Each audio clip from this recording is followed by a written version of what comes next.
area.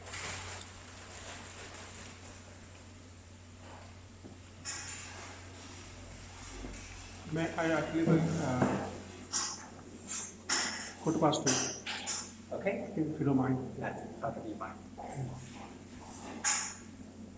I would like to thank Karen Leha for inviting me to talk about universal credit.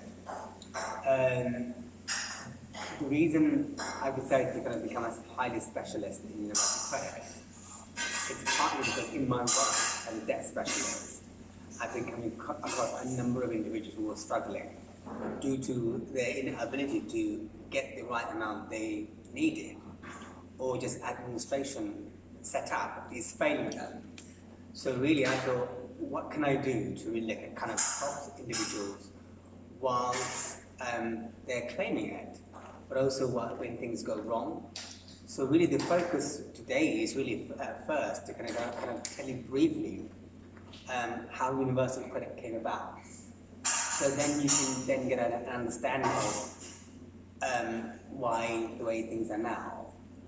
And then how universal credit in practice actually works, and what is included as part of universal credit, what isn't. And no doubt, as time goes on, things do go wrong, as inevitable. And when things do go wrong, what options do you have to deal with those problems that you come across? But in the end,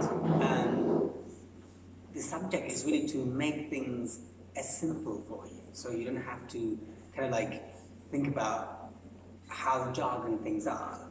But obviously in the process, if you want to ask questions, please do so. So that's what it is really. I mean, is there anything that you both want to get out of this session? I want my questions to be answered probably. I was on employment support allowance. My story is a bit long, but on my assessment they stopped. They said you are fit enough to work. We appeal against, and then when we come to stage 2, go to court, DWP changed their decision, they stepped back, and then they said, okay, you are entitled to employment support allowance. But by that time, I called them when they make the decision. Their DWP's advisors told me, you better to apply universal credit because you never don't know whether your application will be success or not. And then I apply universal credit because I worry about my rent. Sure. Then when they changed their decision, there was no turn back from universal credit to employment support allowance. Then when I applied universal credit, I've been so much pushed to search job despite all my health issues, although I had doctor reports not fit for work in my hand. Regarding all this, I tried my work search. I tried to do as much as I can do. But I had a work coach who was so I can't find any wrong word to describe, long enough to describe. Yeah. And obviously he did not like my studying. I was studying that time only part-time. Recently, I just checked from Universal Credit website. They support part-time study anyway. But the work coach will keep saying to me, oh, you are studying higher level, which it was only level 3, and a 10 weeks short course anyway, introductory course. No, you can't do that, you're studying da-da-da. First application being rejected because of his misinterpreting, saying she's in full-time study. And then I've been hit because I have health condition. When the first application not being accepted, forget that bit, he disliked me to study, and I did the second application for the Universal Credit. I was almost ending the course. The times is passing. I struggle financially, but thankfully I managed. But we come to point, the Universal Credit said before Yeah. this, that something happened, but never mind. We come to a stage, they say, our university critic will assess your health as well because I have a fit not well for work. Yeah. But until that time, this work coach, with his misinterpretations, he lead to sanctions over me. Yeah. When the sanctions come, I hit again, 2 of them, one after another, that they are saying that you didn't get the job offer, you wasn't, he was keep writing. I heard later on, I looked, he's written later on, he was telling to the head, she's fit enough to, he was on the phone and saying things horrible. So you are fit enough to study, not fit enough to work. He was screaming on me, shouting on me. But my intelligence has got nothing to do with my illnesses. All I'm trying to think to stand up, do something, maybe little study to manage to survive, do something for lead to further, because I have gone big C and sorts of other health issues on me. And anyway, the citizen advice helped me. They overturned the sanctions because I was right.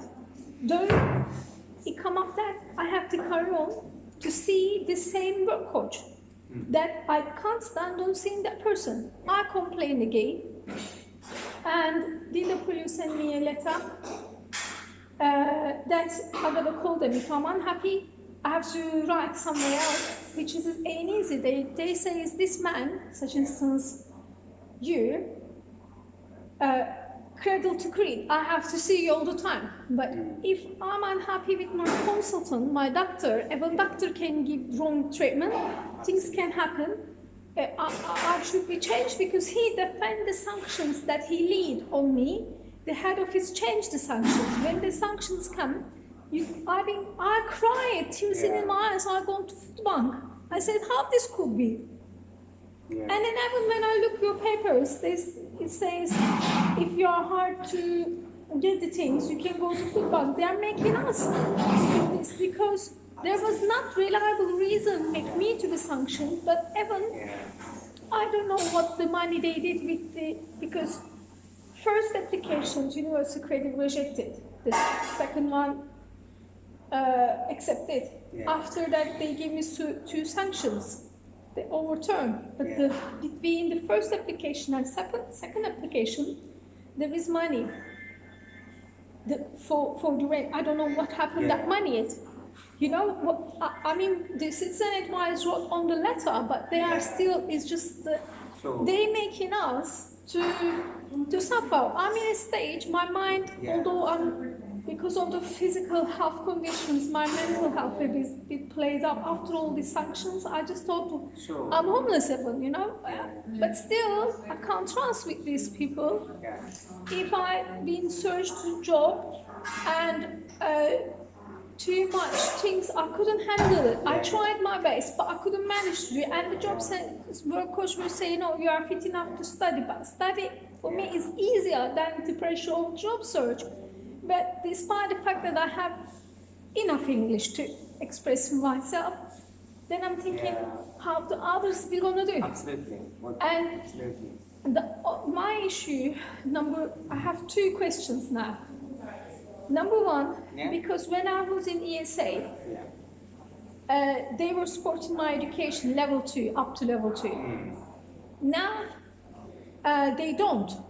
Maybe at 2016 or 17, something like that, there's been a law change because I'm the only one leaving the place. I'm the only one who is responsible for my health. I live alone. So I haven't got any income support. Before, income support and employment support allowance were together, I guess. I'm not sure. Okay, we'll talk about this. The university credit, because I'm a university credit, and I'm not in a work-related activity group, they want me to pay any basic course fees. Yes. What is this issue? Number 1. The other is, I'm thinking to further, maybe study level 4 or something. Then only chance for me to get the student loan. If I'm on universal credit, can I apply student loan? Most likely I can, but how risky this could be because you don't know whether you're gonna get a job or, you know, I just need answer on this field, please. Thank you. That's obviously you've covered a lot. I think as I go on, I will introduce you to a number of things. Because ideally what I want to do is understand the bigger picture and then take it away with you in the scenario.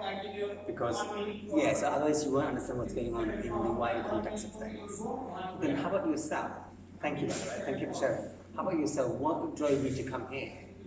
Well, thank you for making coming in. It's very courage. My story is all about how the universal credit come up. At least you had courage to come in. You had courage to come in and talk. Wants us to they say 6 of the benefit get under the bigger umbrella, but they are cutting. They are making us poorer and poorer. Absolutely. My case is my 2 children. They are grown-up children, and they are not working. One on ESA. Otherwise, nothing, and they're not making any things, and they're not getting no benefit as is introduced. So I want them to come in. I understand, but they haven't come in. I just bypassing. I realized today is a universal credit lecture, so I just sit down for a few minutes, see what's about. Sure. I'm taking some of your information and your name, pass out to them. Hope they can approach to you. Absolutely. Try to get some help from universal credit because they're entitled to get it. They should go for it. How old the oldest They're one? very old, they're 32. 32. Yeah. How old the youngest one? All right. Almost 38 and 32. Okay, so here's a question then for all of you, just to kind of get an understanding of what's going on there. Does anyone know the difference between means-tested benefit and non-means-tested benefit? What is it? Non-means means they won't ask you of saving. Okay. Like they won't ask you saving your asset. Income related are means tested, income related, and the benefits who don't care about your income or saving, they are non-means. So can you give me an example where one benefit is means tested and the other benefit is not means tested? Employment spot-outs, they check your health, it's being tested. Okay. That in itself may raise questions, but I'll take your word for it. Is there anything else? Disability is non-means tested. Okay. So when you say disability, what do you mean? Tell me the specific types of benefits. Means tested and non-means tested. Sometimes it gets confusing, but I want you to be clear exactly what you mean. So at least we can then put things in the picture. Like personal independence allowance, that is non-means tested, I guess. Okay, so it looks like there is still a bit of confusion here. Now, the difference between means tested benefit and non-means tested benefit is as follows. You're right that means tested benefit is income related. So things like income related employment support allowance, income based job skills allowance. Those benefits are linked with whether you have your money, whether have you any income or the savings or not. Now, contribution-based job skills allowance, contribution-based employment support allowance, although there are employment support allowance and job seekers allowance, you are getting it because you have made a national contribution towards your work.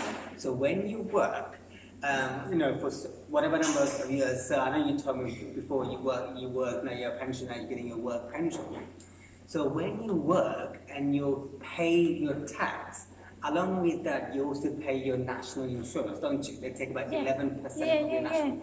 So that is basically your national contribution that you pay. So when you, let's say, lose your job, for whatever reasons it might be, and you claim benefits, and for initial time, job seekers allowance 6 months or 12 months that you get, that period you get because you have made contribution towards your national insurance. Certain limit. Exactly.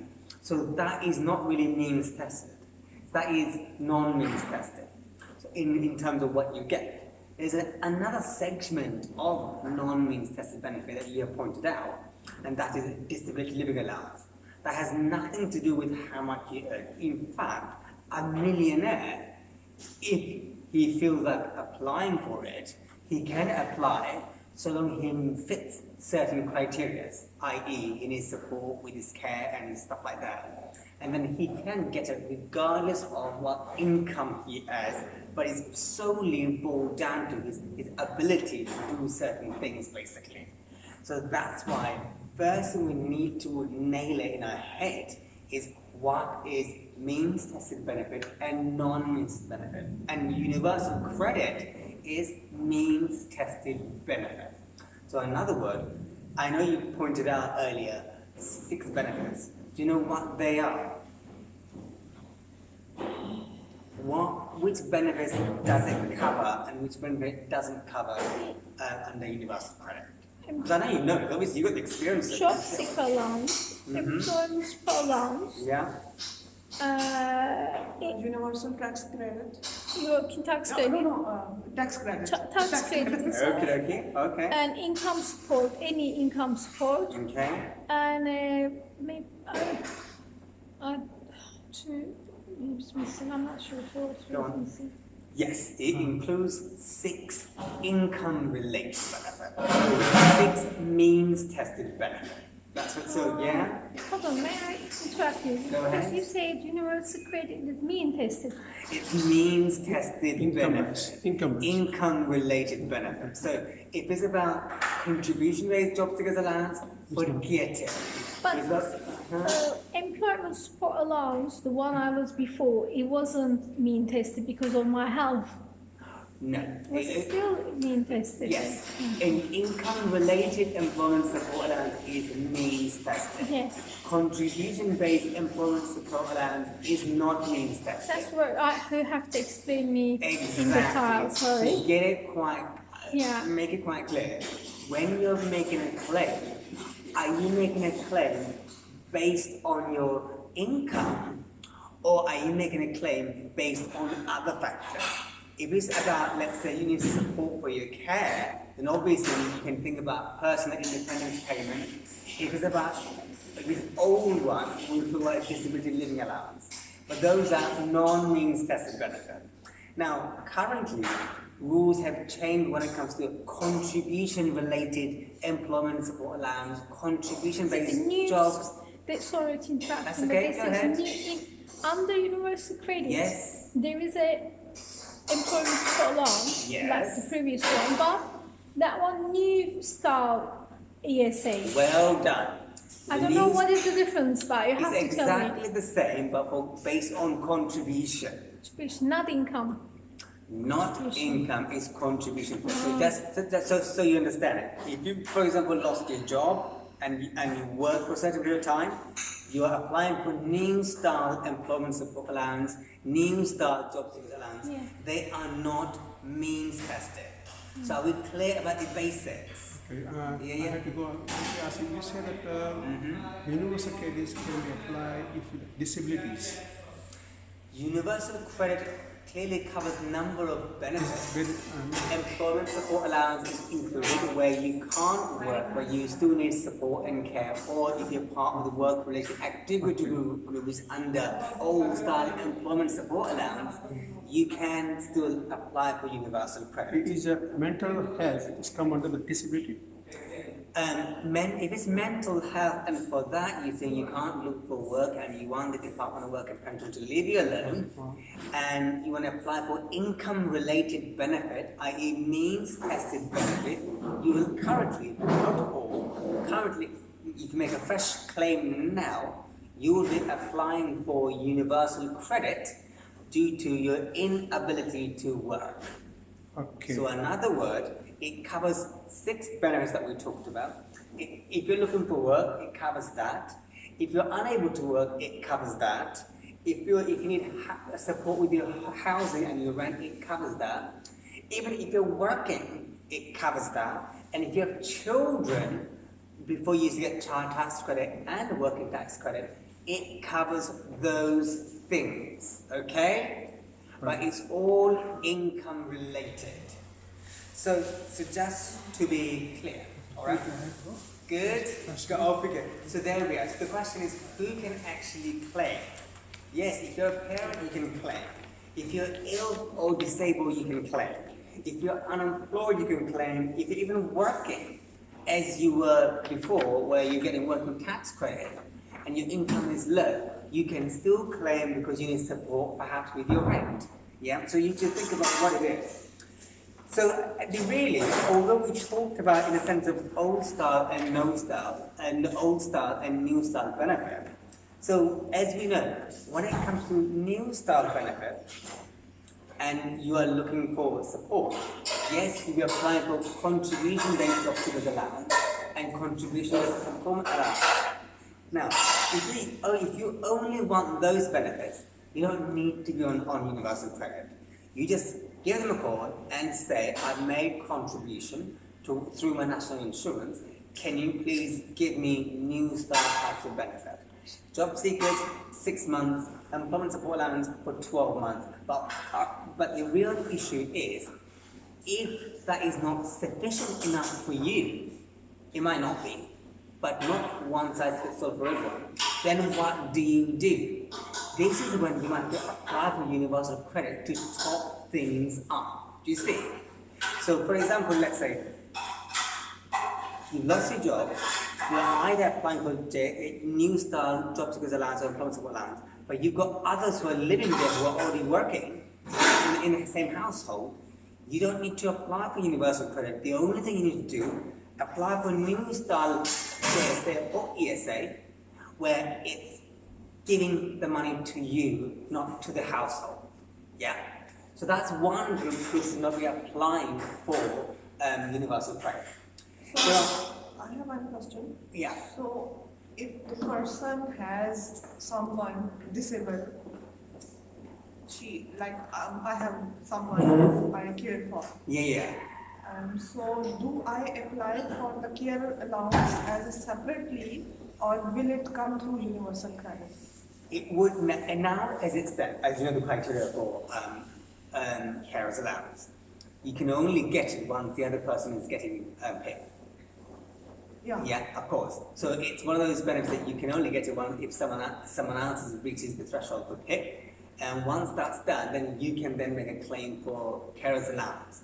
Currently, as it stands, yes, you do.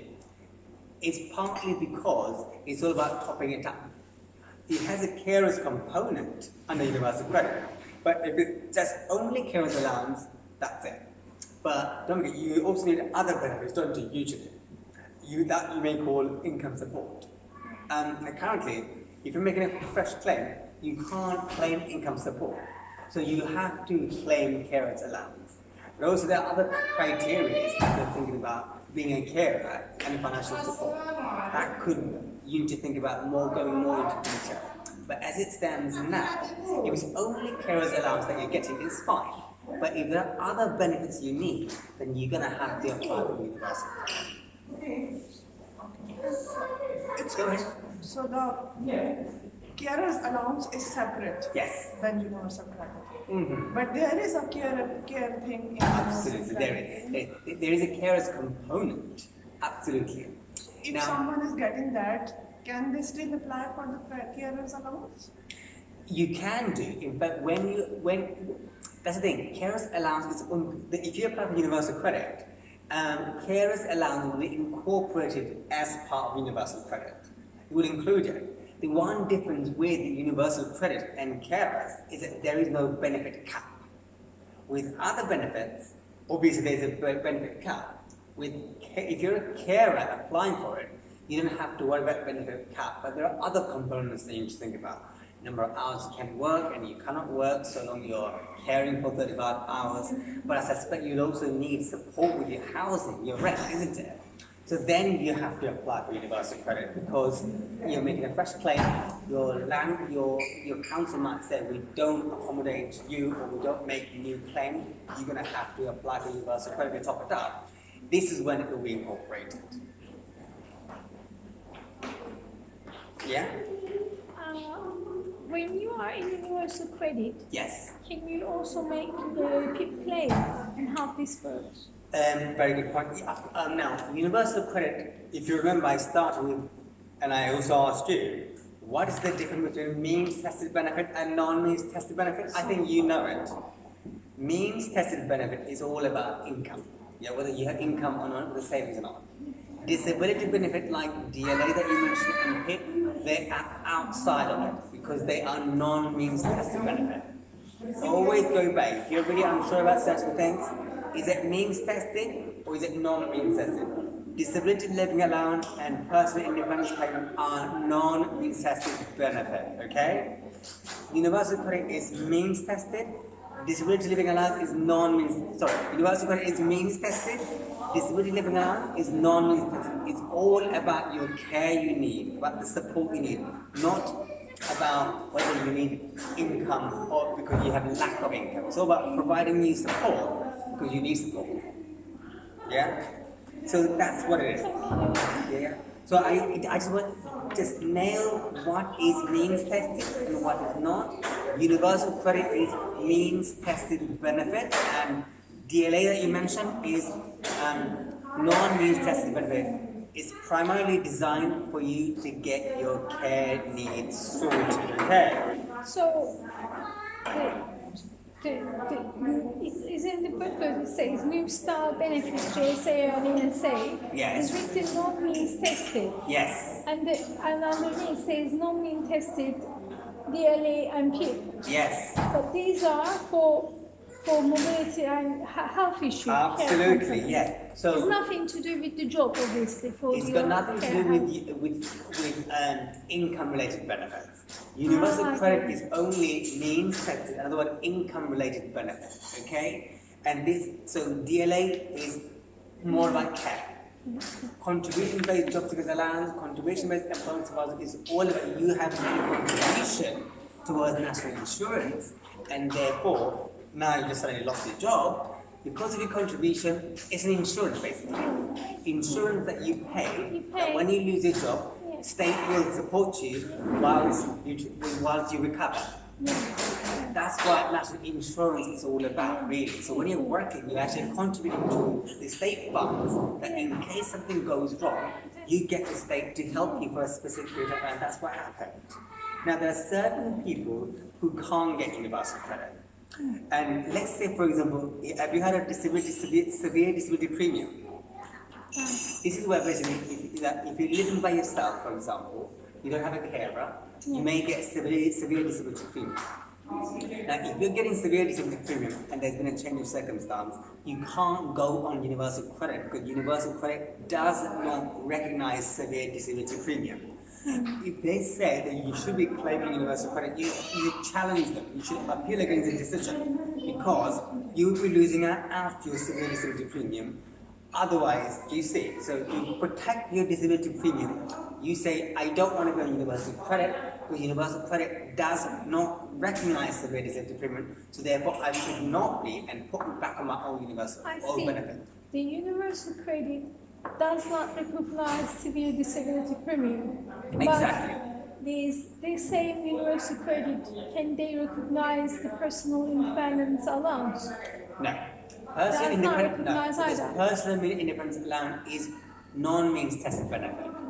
Universal credit is means tested benefit. So sorry, because I've been told, I will keep asking because I've been told to apply PIP. But I am under universal credit. The reason I've been told to apply PIP because I have health issues. Yes. But you're saying, and my understanding, universal credit is all about your work-related issues. No, it's all about your income. Yes, it's all income. But the PIP will be non-means tested. Non-means tested benefit. Because of your health. So the universal credit, your income and your care. Yes. Let me digest. Sorry. Sure, the universal credit is about your income. Then the PIP is about your health. Yes. But then how the universal credit does not accept the severe disability premium because this is about your health. Does not accept that. Yes. Severe disability. There was a court case I went to. I'm not sure, Court of Appeal or something. Which looked at whether someone should lose the severe disability premium, and the court found that by removing severe disability premium, you're discriminating against them. So as a result of the ruling, even if the person is changed from new to old, you still have to have severe disability premium. And as it stands currently, universal credit isn't designed to safeguard the civility premium. So therefore, you can't be on universal credit and safeguard your civility premium, and that's why you stick with it. However, the only time it may change is when you're migrated. That's when it impacts. Your health changed that you can become able to work maybe part-time or something like that. No, it's more like, don't forget, currently where universal credit is at is where any fresh claims you do, you have to apply for that benefit. Everyone in the country has to apply for universal credit if you're making a fresh claim. Yeah? Change of circumstance, or you lost your job and you want to apply for benefit because there's no income, you apply for universal credit. Yeah. Now, obviously, that's everyone.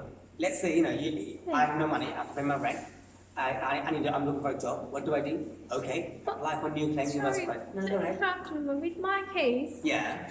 I had the serious health issues. I had operation and I couldn't. I'm still trying to recover to move on. That's the reason I try to do a little bit courses like part time to move on. Though I'm unable to yet. Hopefully, I will do someday. Yes.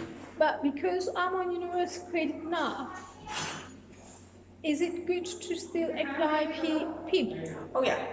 Or absolutely. How it will affect? Because what are my worries, my health?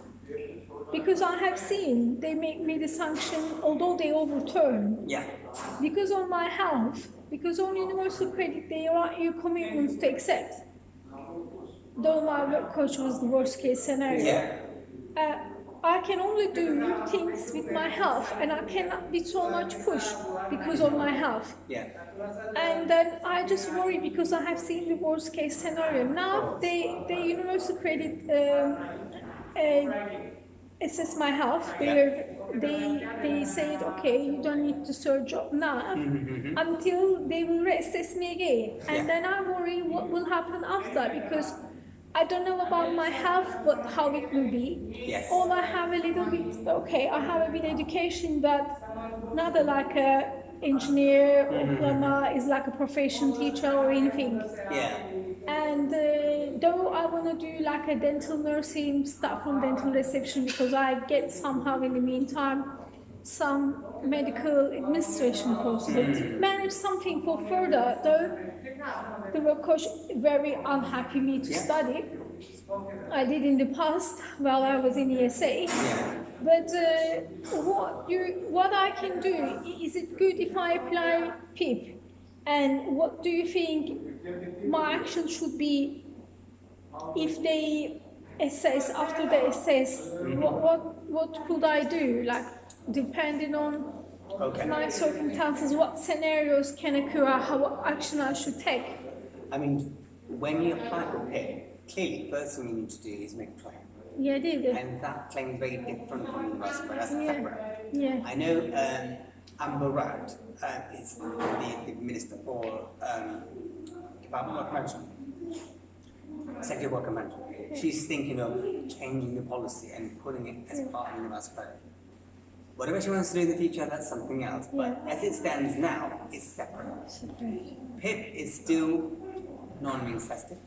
It's all about your carrying support. Yeah, as long as I'm alright, sorry to interrupt you, but if my health improves, I want to work. I want to do something because I want to do. That's the reason I told in first hand, when they assessed me on employment support allowance, I said, I want to work. That's why they said, they changed it to go to universal credit. But it was my wishes. They just didn't care so much how fit I am to be able to work. That's the issue. Otherwise, I want to work anyway, and with my capacity, I don't know what I can do. Full-time, can't dream it, but part-time, I'm thinking about it. But my health is like one day a bit okay, couple of hours, not good, other hours. It's just... Even though they put you on universal credit where you're looking for work, still, the job search has to reflect the circumstance. You see? So if you say, there's certain things I can't do because of X, Y, and Z, they have to respect. If they don't, then you just think about making a complaint. Yeah, because because the sanctions was they made it, but Yeah. it wasn't correct because the work coach lead make them to sanction when they overturned the wrong decision. Because I appeal against, like you say, Yeah.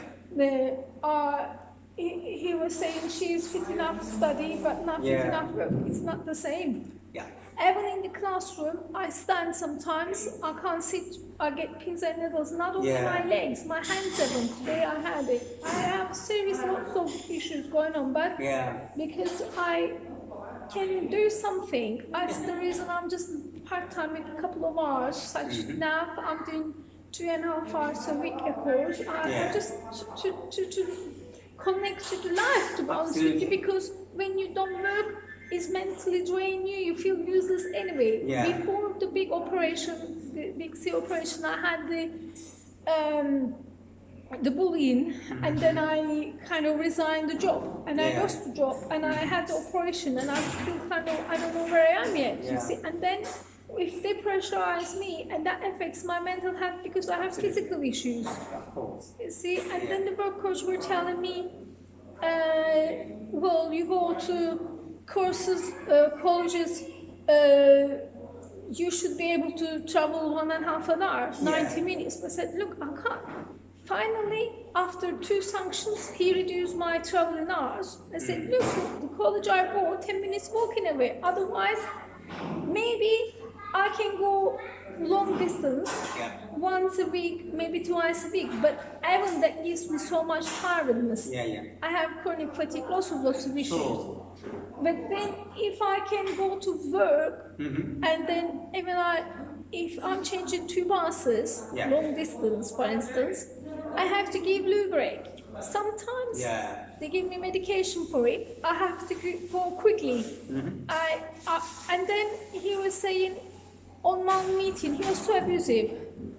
I have to carry on complaining. He said, look, we said in 1.5 hour last meeting and you didn't go to the toilet. I said, check camera, ask your security before I leave the building. I was desperate to go to the building. But sometimes people on power, a little bit, not much, a bit of power over you, they use against you. Depends on personality, feelings are different.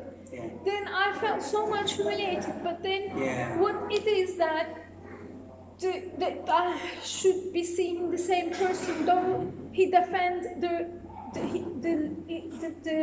sanctions he lead wrongly, then although it's been overturned, should I carry on seeing that person? I can't stand That's on. the complaint that you need to I've make. got to carry I on, think yeah. you need to make a complaint against it. And they ought to make an adjustment for you, really. Yeah. So if you're not getting along with your worker, Yeah, I can't And because even, it's just seeing yeah, him and gets absolutely. my nerves because he was keep defending.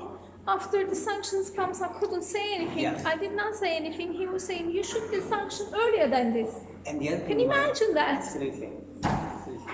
The other thing you need to do is visit your local citizen advisory Yeah, and say, can you please help them with a yeah, complaint?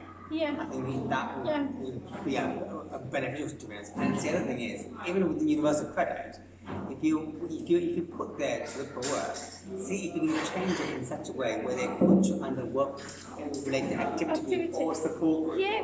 Try that. I told him that I'm gonna go such instance PC maintenance course. Yeah. They do.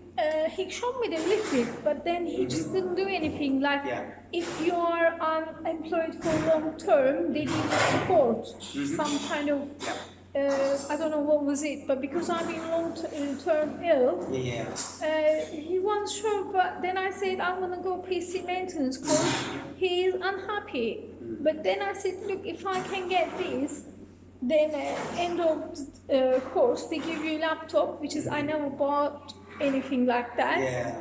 And then I haven't got a smartphone. I haven't got a laptop. Yeah. University credit is so much about you have to do online. Yeah. Absolutely. And when I check my emails, when I applied one, later on another one, 2 or 3, such instance the website for Yeah. the job related to put your CV, Yeah. when it comes up, they bombard you too many, every day, couple of times, the job alerts. Yeah. When I look my emails, thousands of emails, I can't figure out what I Yeah. have to look because it's so tiring, and I cannot be 24/7 in front of computer. I can't deal because I have also health issues. Of course. I say this all the time. It's too much for me. There are some people that who should not be at university. I know we talked about severe disability premium. One question. Go ahead. So, severe disability. So this means I won't be able to apply for it? My husband is on personal independence payment. Okay, so now, do you know at what point you get severe disability premium? Enhance. Yeah, so that's one way. The other way is when someone living by himself and you don't have a carer and you get severe disability premium. It's way to kind of to say that because you're living by yourself and you don't have a carer, you need extra support. Otherwise, the carer will do the support. On that basis, you're getting severe disability premium. Okay, so you cannot. So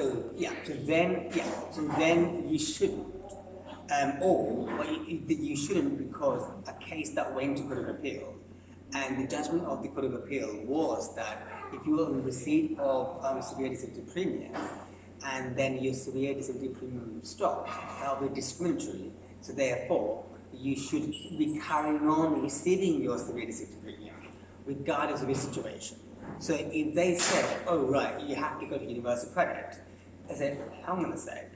If you're saying I should, can you promise me that you'll give my severe disability premium? But that scenario happens when they say we need to move you from your old benefit to your new benefit. So in the context of migration. So the way it stands now, just to kind of make it easier for you, there are three ways of moving to universal credit. One is, of course, when you make a fresh claim, i.e., I have no money, nothing there, I need support, go online and make a claim. The other would be is when your circumstances have changed and you want to refresh your situation and then make another claim again because your circumstance doesn't allow you to get old benefit. Let me give you an example, for example, to make it easier. Let's say, for example, you lived in Haringey. You're a social tenant in Haringey. You're getting your ESA before and your housing benefit. Now you move to the neighbouring borough, Hackney, for example. And there, they will say, I'm so sorry, we can't accommodate you because although you're a social tenant, and you're a social tenant in Hackney, and your circumstances are exactly the same, except that we can't give you housing benefit, you're going to have to apply for universal credit. They will tell you that. Then there's a change of circumstance that forces you to claim universal credit. Now, that situation will be different if you're a social tenant in Haringey.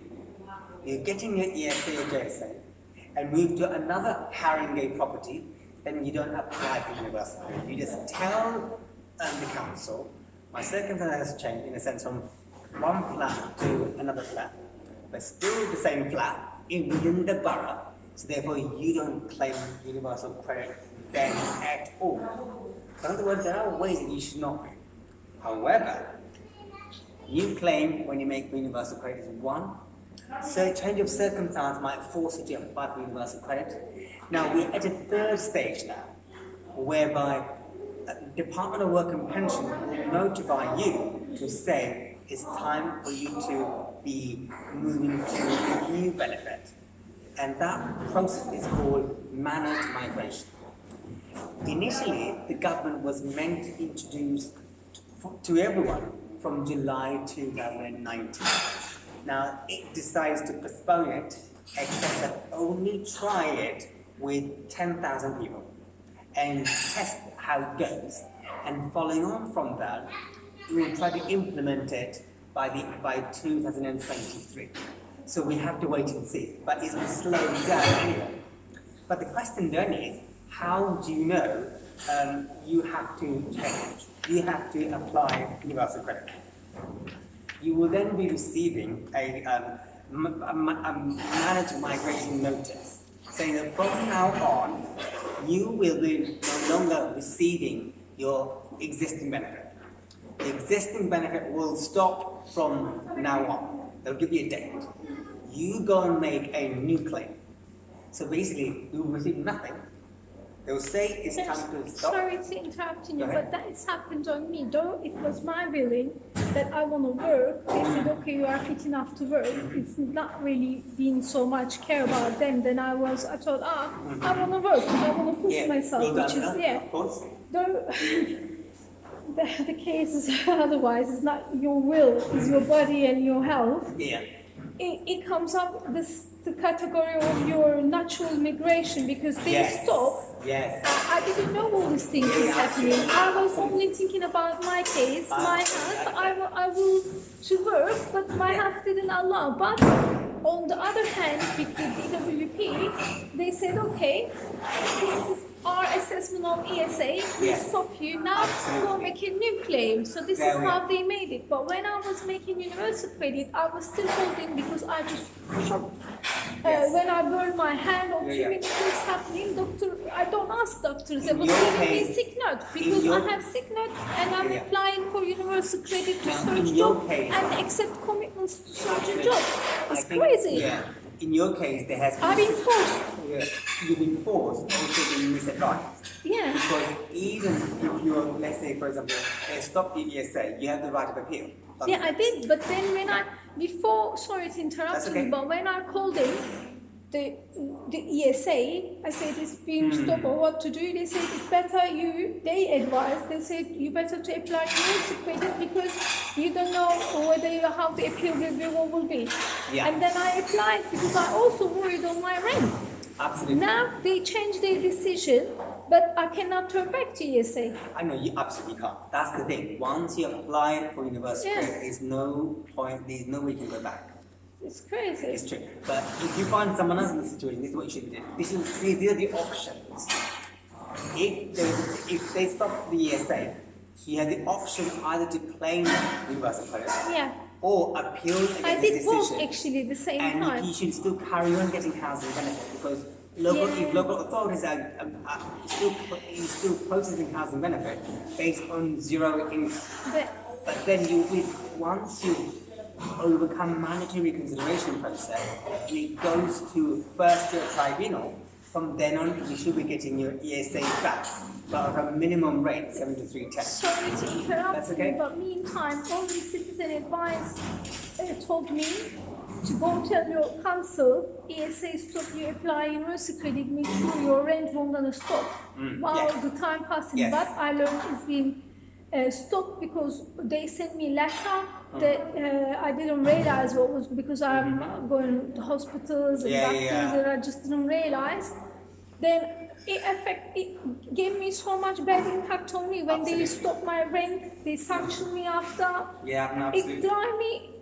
I have already physical issues. The only things I'm trying to keep my mental state to stand a little bit that if my body is already a little bit appalling that I can do something, in the future to get some. If I can work, I can get pension in the future. That's the I will be happy to be able to work. Yeah. So the question then is, when you're faced with the decisions of Department of Work and Pension, what sort of appeal processes do you have? Obviously, first one which you already know about, mandatory reconsideration. And then if that doesn't work, you take it to the first year tribunal. And if that doesn't work, there is a upper tribunal where you can get legal aid, where you need a specialist legal aid lawyer to help you out, basically. Beneath it all, there is no legal aid, because legal aid has been abolished for that, apart from when there is a dispute around legalities. You can get that. So that's one option. The other is, let's say, for example, if there are delays around receiving your money and it's administrative, then you can actually complain to the complaint resolution manager. That you would doing it through the portal, online portal, basically. That's the second way. We did this for the work coach. He defends he lead them to make a wrong decision about sanctions. Though it's overturned, he is the reason they made it this, and then it impact on me. Yeah. I agree. And the third option is, and that's the tricky one basically, That's when, if you're dealing with, let's say, a judicial review, so you may need public law lawyers to help you with it, whereby, let's say, you're saying that the way the online portal is set up, you can't get any forms of remedy. So let's say if you don't make a claim, and online portal does not recognize your claim, for whatever reason, because it says something like, oh, you're not the type of group that we should be taking your claim for. So clearly the system doesn't recognize you as a claimant. So in that scenario, what do you do? Habitual residential test they did twice to me. Did the first claim, Yeah. although they rejected after. The second claim also they did habitual residential test. Yeah. Glad that I was living in the same flat for 5 years. Yeah. Otherwise, like you saying, maybe they wouldn't recognize, because Absolutely. if you change your house in 6 months' time, maybe Yeah. you couldn't stay in somewhere longer. They don't accept because they want Yeah. to habitual residential that you've been in there. Yeah. Luckily, I was living in the place. Otherwise, God knows. Yeah. So, I mean, does anyone know what sort of options government set up to deal with problems related to what sort of options do you have you may come across? Sorry. What kind of ways can you deal with universal credit problems? We try. There is a complaining things, but Yeah. ain't Yeah. easy. The Avon Citizen Advice helped me because there is limited word that you can put in the scare, the empty blank scare online. Yeah. They even struggle to put the things that written beforehand. Ain't easy, and then the screen you have to put the green button to keep the screen alive. It's just such a hard job really I mean, in online. terms of, let's say, the way the government is set up, where if you're struggling, how you deal with it. Yeah. So obviously we talk about a process anyway. It's really, the government said you can apply for advance payment. Does anyone know the negatives and positives of advance payment? I know one. Like you are already in debt and in a worse situation. Sir. On top of it, Sir. you are putting another thing Yeah. on you to pay Yeah. back. Yeah. Yeah. That's what it is. The government says, oh, if your landlord says you need to pay the money up front, you can get the money up front from us. Say how much it is. You can get a whole month's deposit up front if you want it. But as you pointed out, once you get your money coming in regularly, your payment regularly, they deduct that money from the existing universal credit. So therefore, you'll always be on short from then on. Let alone you have to wait for 5 weeks or more to get your first payment, basically. So that's one thing. That's one option I think is a good one, but that's what the government has set up. The other one is alternative payment arrangement. Do you know what this is? That's a crucial one. So let's say, for example, the moment you apply for your claim, the presumption would be is you will be getting your personal allowance, i.e. ESA or whatever it is. You'll also be getting your housing benefit.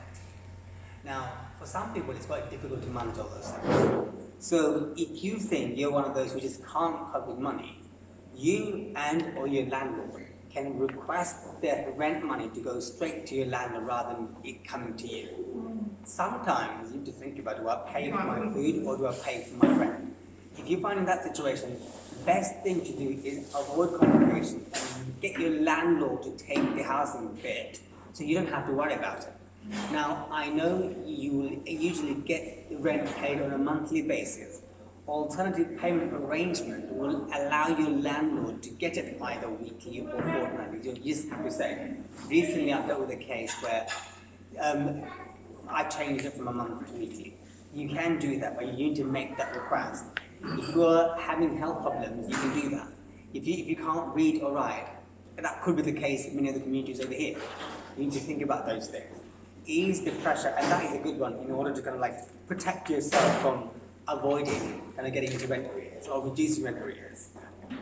Now, the other one is budgeting loan. Do you know what budgeting loan is? Budgeting loan is not really kind of a main remedy, but you only use it, let's say, for example, if you're having a problem with fixing your fridge or freezer, you need those things, budgeting loan. But again, you have to approach Department of Work and Pension.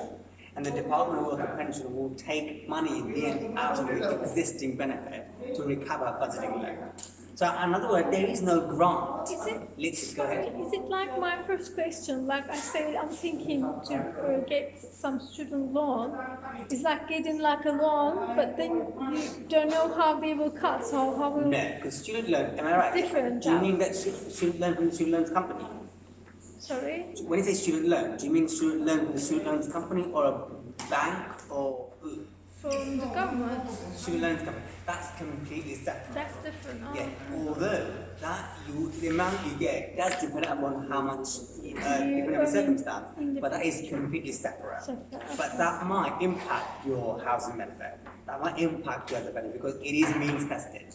Oh, But it is very separate from universal credit. because if you get some loan, Yeah, when you are having housing benefit, can affect the housing benefits. yeah. How this could be? Because with student loans, depends. Obviously, depending upon what kind of courses you're doing. Yeah. Usually, if it's like undergraduate courses or postgraduate courses, and if you're getting a student loan, you're not entitled to housing benefit. You're only entitled to that in very rare exceptional circumstance. If you're in a support group, for example, then you may not be. Yeah. If you're in a support group, then obviously the rule is completely different. If you're not, and you're going to become a student, full-time university student, whatever, you're not entitled to. Get housing benefit. No. So that's that. Has it been like that before? or It is has it been changed? like that before. I've come across a few cases where you can Like my get house support. issue. Yeah, so yeah, very exceptional circumstance. Now the other thing is, local councils have their own council tax reduction scheme. With this, about the budgeting loan, Yeah. it says, it said, I guess, that they will help if you are earning that much, then they will help you with the appliances as well. So is it the same thing, this? Yeah, so it's basically where let's say suddenly things on cash, and suddenly you need a cooker. But it will be exactly the same as loan you would get in a sense that they'll give you, but it is the same thing, but there's a limit to it, it's like 350 or something, £348, if you're single, and double is 464. But again, you will recover from the existing benefit.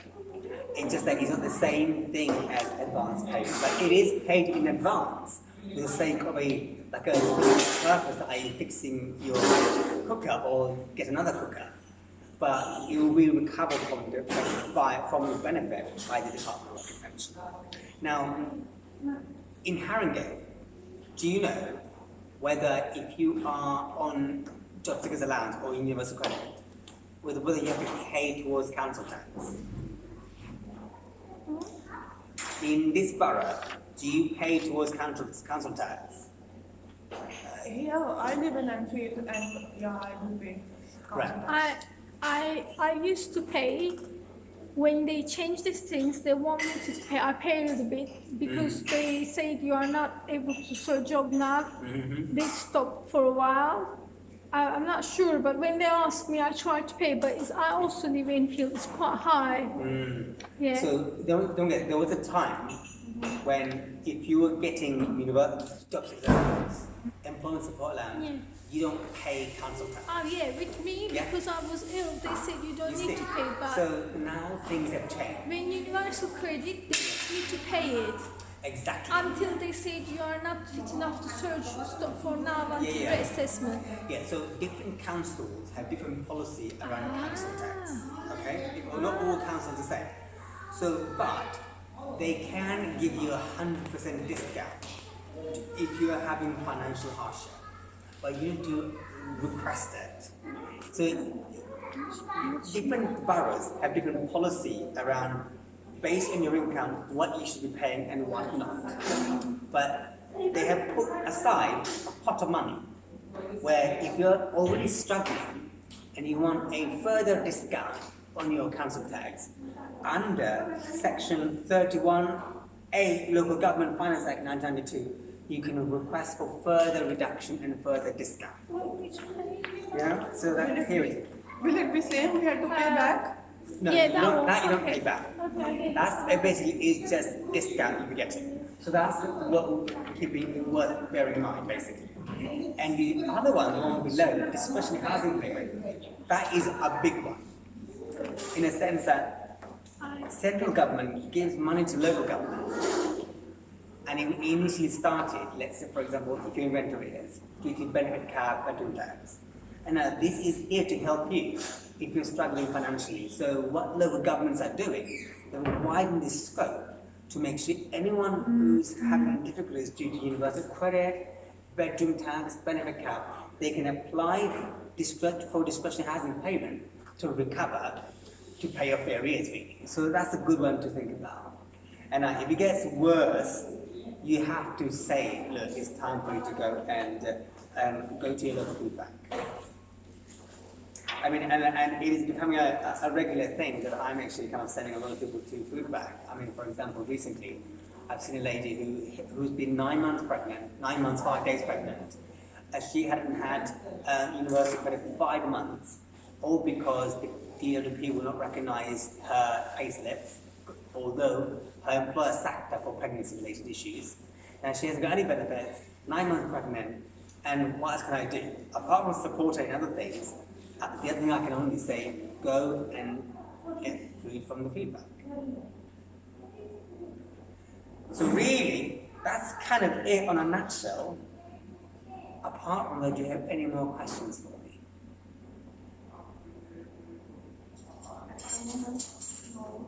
Yeah. Universal credit, it is quite complicated. But if you want me to talk about it in the future, just let me know. Yeah? Yeah, sorry about that. Hey, it's fine, it's no problem. Oh, it's fine. I've enjoyed it. Did you? Oh, great. Yeah. I tweeted about it just with, Oh, thank you very much. just like a little one, Perfect. showed one person and you talking. Perfect. Is there anything else I need to cover? I guess that's it. Perfect. So on that note, I shall finish. Thank you. That's okay. I hope you found it useful though.